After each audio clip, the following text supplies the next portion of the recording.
Here we have a Phantom 2 engine. It's just completed line boring, and we're getting ready to dismantle the bearings for cleaning and for final reassembly. We actually will not move it from the line boring machine where it is fully aligned until after the crank has been test fitted. And this is just in case anything goes wrong. There's a chance to come back in with the line bore and clean anything up that's tight. Based on our measurements, we don't think that'll be necessary, but it's a precaution anyway. After the initial boring, we've used a tool to face and set the thrust on each side.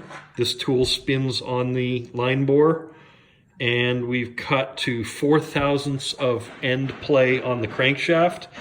Spec is about 3,000 to 7 thou. According to our math, we're right on 4, which is our ideal spot, and we will be testing that before the engine comes out of the line bore. After the final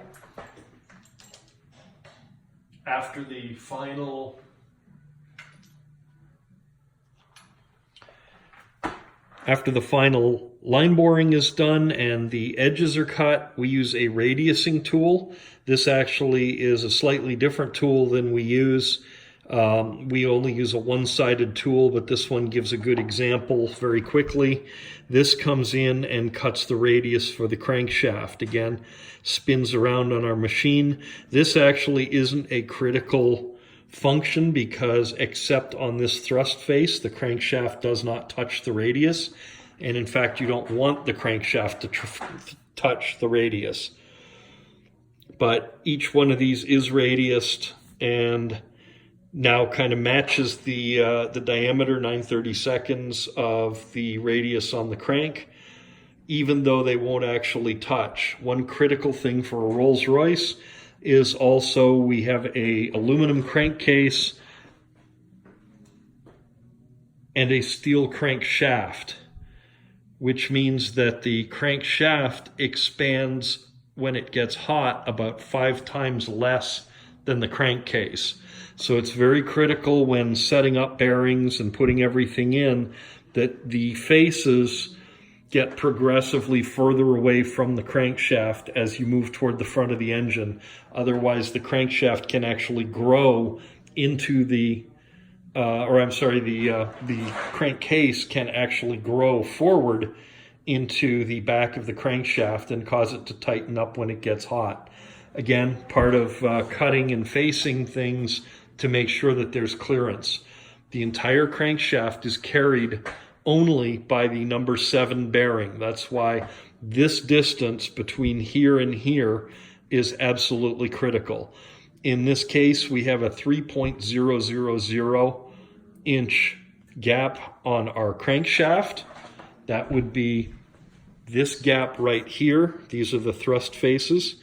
When the crankshaft is ground, very critical that these faces are true and perpendicular to your bearing surface and that you measure them. We have 3.000 across that face. That means that to set our 4/1000ths clearance, we need 2.996 inches, which gives us a 4/1000ths difference. That allows the crank to move forward and back only 4 thou. And every time you push in the clutch, remember that whole crankshaft is moving forward, zeroing out that 4/1000ths gap on this end. And if there's too much gap here, you can actually have a slipper flywheel, a harmonic balancer that comes forward and hits the front of your timing case. Very common occurrence on P1s.